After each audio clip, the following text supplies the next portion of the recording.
This past weekend proved that Godzilla is not only the king of the monsters, but also the king of the box office. However, for those of us who grew up playing Neo Geo games, the real king of the monsters are Geon, Woo, and Astro Guy. That's right, I'm talking about SNK's over-the-top beat-em-up where giant monsters fight each other while destroying our biggest cities. Turn back now if you don't want to know what happens next, because today we're going to spoil the stories and endings for King of the Monsters and King of the Monsters 2, The Next Thing, on the Neo Geo. This is Game Over, the early years.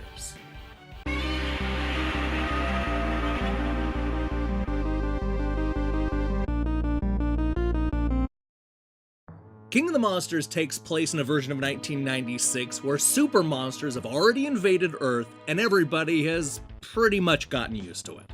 It's kind of like how the internet used to be fun and exciting, but now pretty much everybody just yells at each other.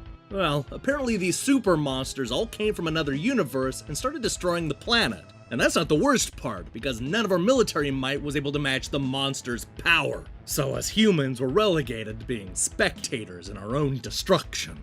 But as you'd expect, the monsters eventually got bored of smashing and bashing the world and turned their attention back on themselves. They began to wonder who the strongest monster was, thus beginning a great power battle between the 6 skyscraper-sized creatures. There's Geon, the grotesque dragon, Rocky, the stone man, Beetlemania, the insect monster with a punny name, Woo, the giant gorilla, Poison Ghost, who's made out of toxic waste, and Astro Guy, who is essentially Ultraman.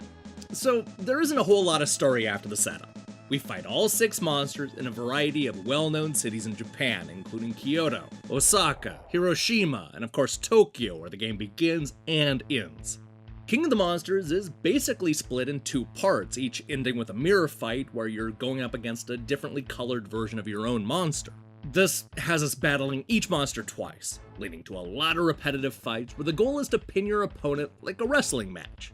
The ending we get for our trouble isn't all that exciting, but it's short and there are 6 variations on the theme. There's a different ending for each character, so I'm just going to play them all in one epic supercut. So now, after you've defeated all 6 super monsters twice, this is what happens next.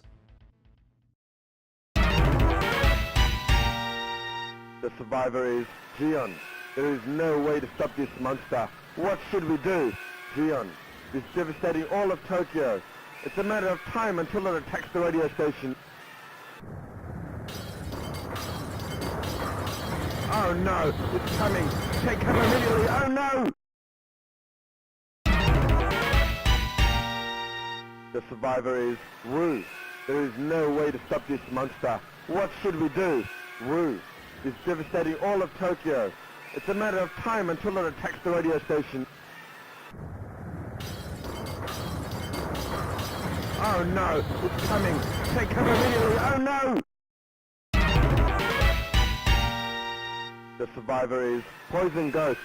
There is no way to stop this monster. What should we do? Poison Ghost is devastating all of Tokyo. It's a matter of time until it attacks the radio station. Oh no, it's coming. Take cover immediately. Oh no! The survivor is Rocky. There is no way to stop this monster. What should we do? Rocky is devastating all of Tokyo. It's a matter of time until it attacks the radio station. Oh no, it's coming. Take cover immediately. Oh no! The survivor is Beetlemania. There is no way to stop this monster. What should we do? Beetlemania is devastating all of Tokyo. It's a matter of time until it attacks the radio station. Oh no, it's coming. Take cover immediately. Oh no! The survivor is Astro Guy. There is no way to stop this monster. What should we do? Astro Guy is devastating all of Tokyo. It's a matter of time until it attacks the radio station. Oh no, it's coming. Take cover immediately. Oh no!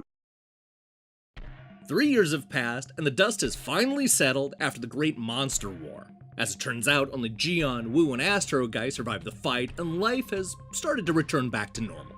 Or at least as normal as life can be with 3 super monsters walking around.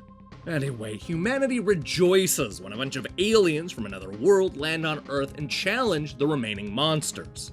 But don't get too excited, because these aliens are even more savage than the monsters. And would you look at that, another all-out battle ensues to see who is the strongest fighter in the universe. And once again, humans can only watch as their favorite cities and landmarks are destroyed by the next thing. Alright, so in order to go up against the aliens, the super monsters are forced to become even more powerful, transforming into slightly different versions of themselves. Geon becomes Super Geon, Astro Guy becomes Atomic Guy, and Wu finds a bunch of metal plating and becomes Cyber Wu.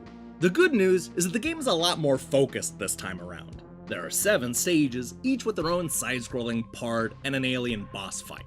There isn't a whole lot of story here, but we start out by kicking butt in America, followed by France, and then back to the United States to visit the Grand Canyon, then a desert, seabed, and straight to the enemy's hideout. Along the way, he'll fight aliens with names like Huge Frogger, Clawhead, Aqua Slug, and Beetle Master, who is most likely a little pissed off by the way Beetlemania was handled. We eventually punch enough aliens to get to the final boss. This is a big blob of a monster with multiple eyes and a really creepy baby for a tongue. It's a tough fight, but at least no humans were killed in the dust-up. We eventually kill Famerty, but wait, there's more! The creature blows up into a bunch of smaller aliens, which is gonna determine what ending you get. If you aren't able to kill all of those creatures in time, then you get this bad ending.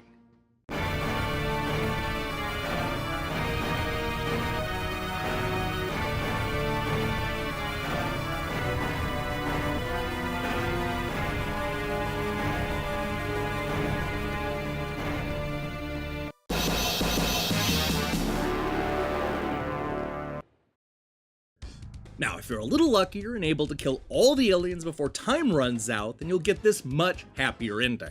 Here's what happens next.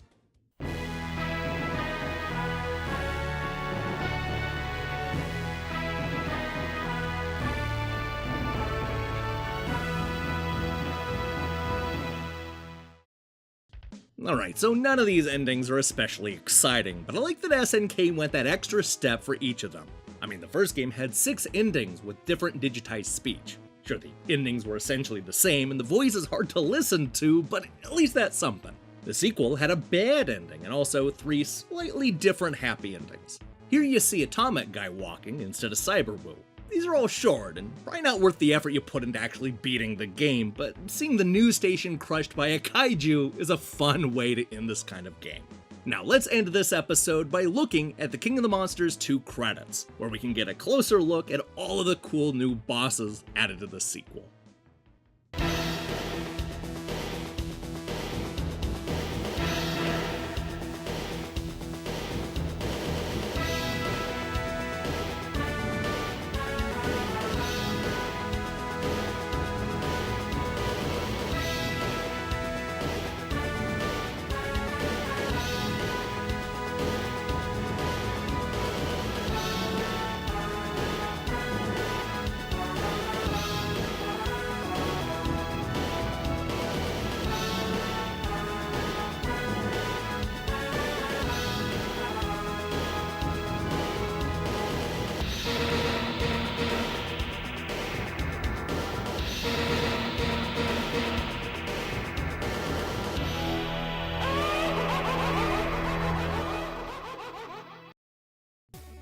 Hey, thanks for watching this episode of Game Over, the early years. If you liked what you saw here, then you should know that we post new episodes every Monday. Now here's the question I have for you. What's your favorite giant monster? It could be from a movie, or a game, or a TV show, whatever. There are a lot of giant monsters out there, so let me see your picks in the comments below. In other news, I'm currently hard at work on a bunch of reviews, as well as new episodes of returning shows, and some bonus surprises. In the meantime, I strongly recommend you click that subscribe button and support what we're doing here. Until then.